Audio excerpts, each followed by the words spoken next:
Hey folks, here I am again enjoying this James Nilligan Poly. You've seen it in a couple of videos now, so I won't go on about it.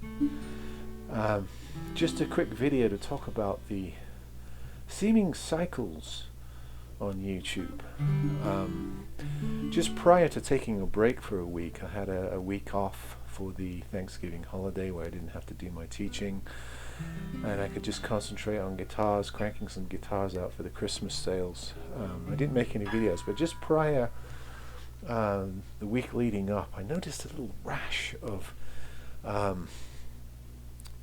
sarcastic comments that came through on my videos. As you know, I read all the comments and try to reply to them all as much as I can, and noticed a few niggling criticisms.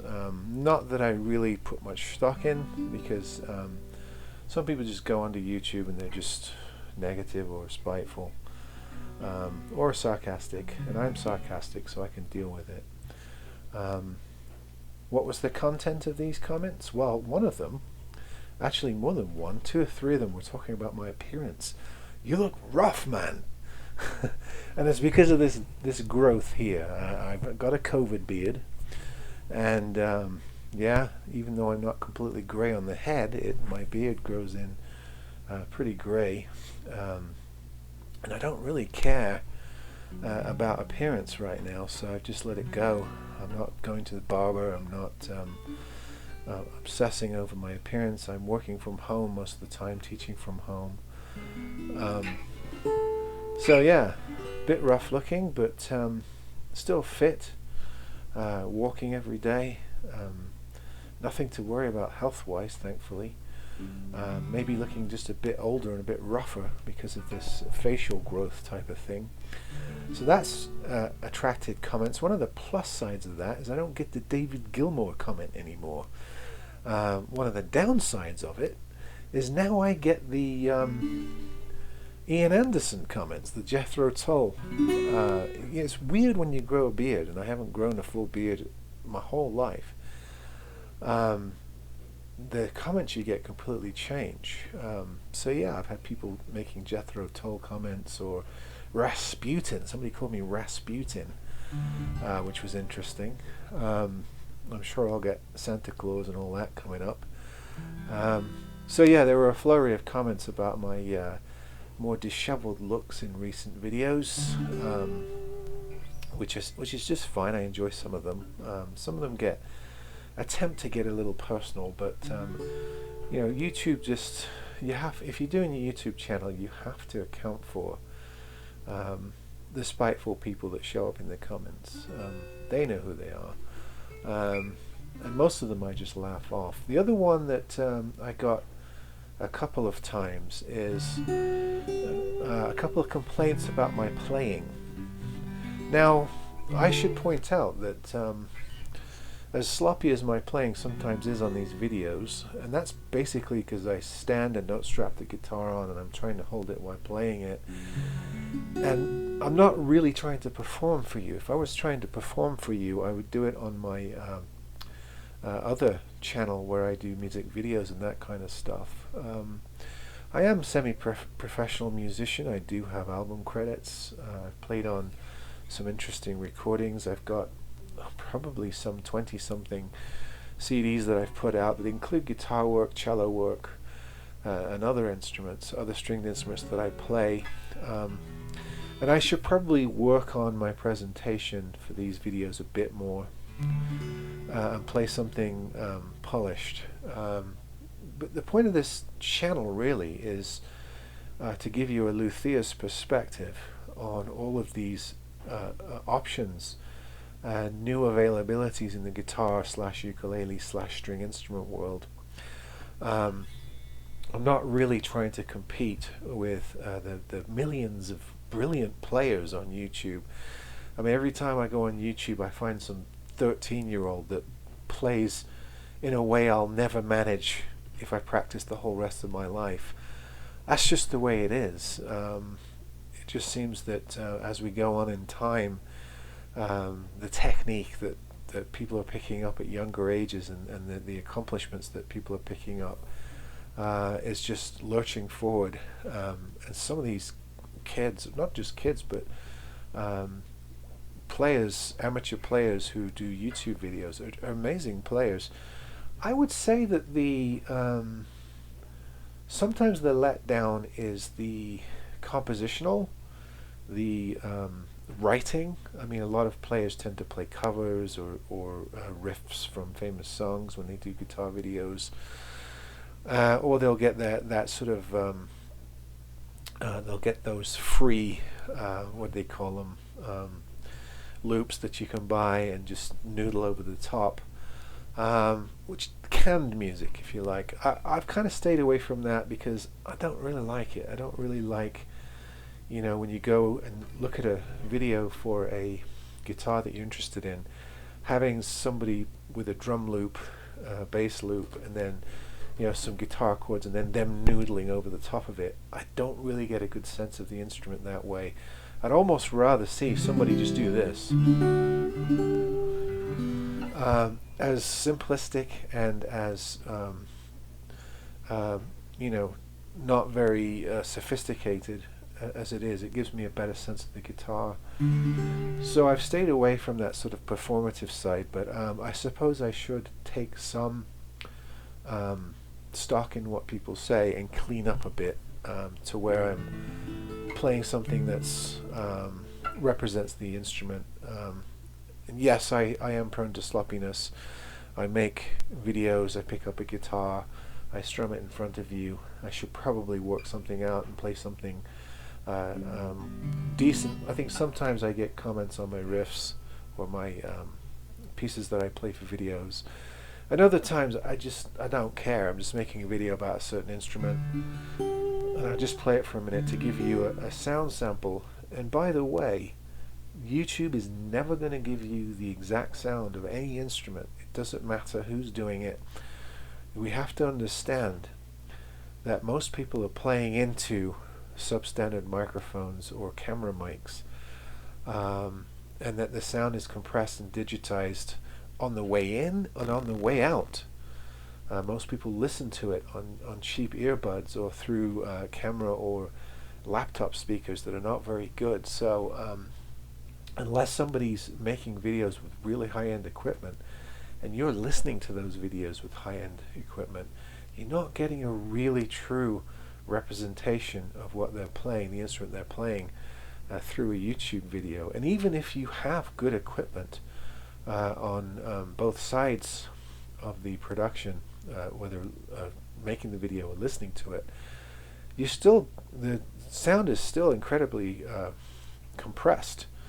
You're not getting a high-end analog sound sample or signal coming out on these instruments. Now, of course, people who take the time to make really good videos, they do give you a better sound sample than those who don't take the time and just sort of play into their camera mics or cheap equipment. However, there are some comments from people that I think are a bit naive. Don't be fooled by the people that have a video channel, a YouTube channel, and have all the high-tech equipment, the lighting, the microphones, all the mixing capabilities. It doesn't necessarily mean they have good content. And sometimes I watch the videos of these channels and it's overproduced. Everything is like 3 different camera angles. They're trying to sort of put together a professional documentary look.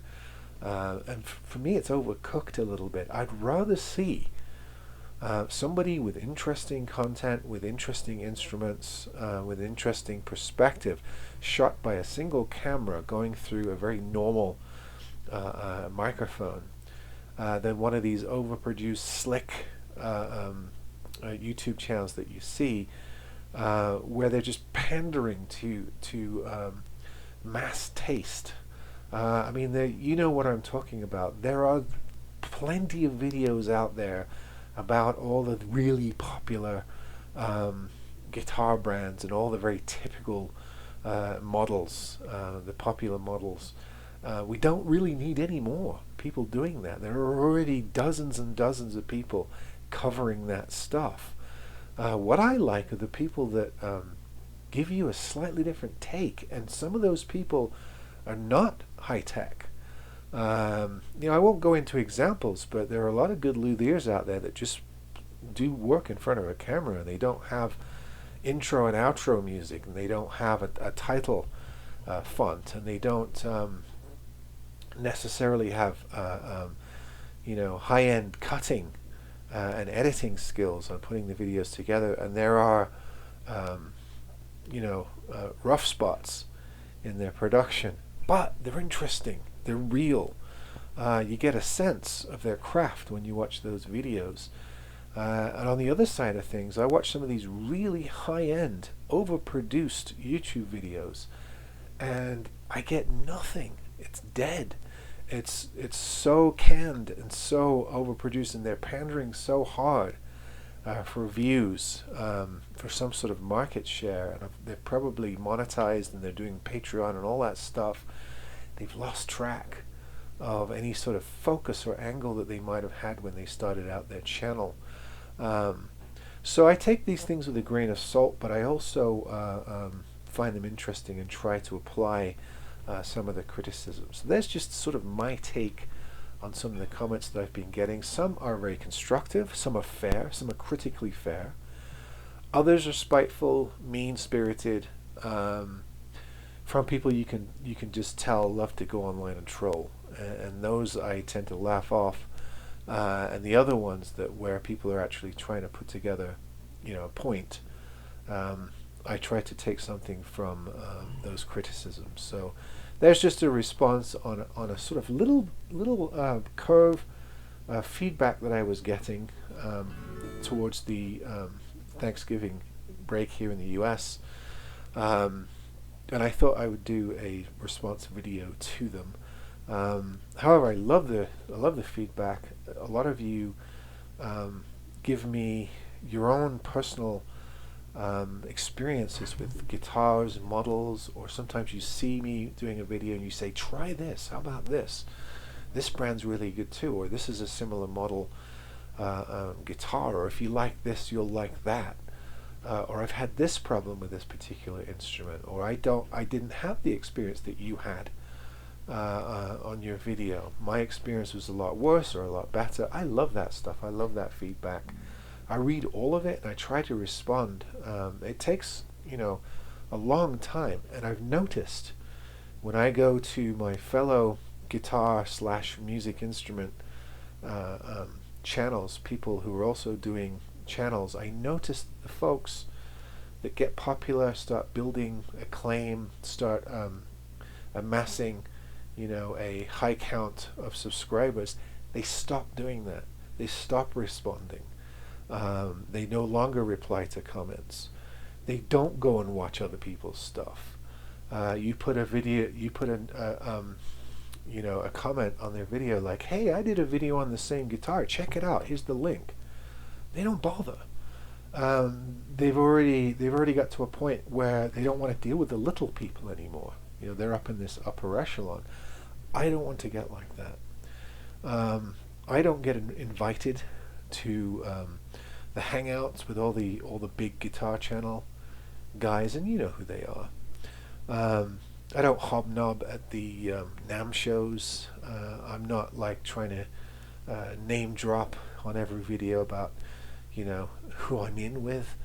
I'm all about this. I'm all about my work on these particular instruments, my thoughts on them as working and playing with them.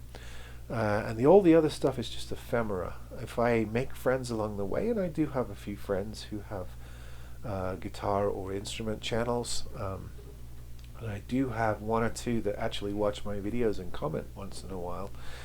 But a lot of them, when they get big, they're so consumed with their own production that they no longer take the time to look at other people's work. And I'm determined not to get to that point, no matter how many subscribers I get or how where this channel goes. So I just thought I'd make those responses. I hope that you find them interesting and useful. Tell me about your channel. Tell me about your experience with YouTube. Tell me about your take on these issues. that I just mentioned. It'd be interesting to hear what your own experience is with these things. All right, folks. See you on the next video. I hope to have some more instruments for you. Okay. See you then.